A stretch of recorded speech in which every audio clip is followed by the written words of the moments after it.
Here we divide 839 by 2 in long division method. So 2 times 4 is 8. On subtracting we get 0.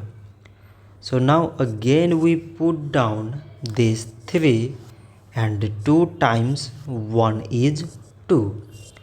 On subtracting we get 1.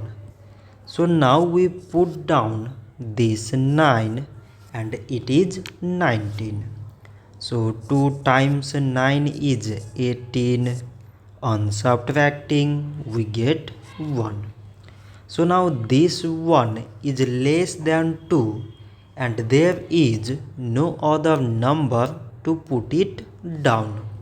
So we take here decimal so that we put 0. So now it is 10 and 2 times 5 is 10. On subtracting we get 0. So 839 divided by 2 is 419 decimal 5. So this much for today and thanks for watching.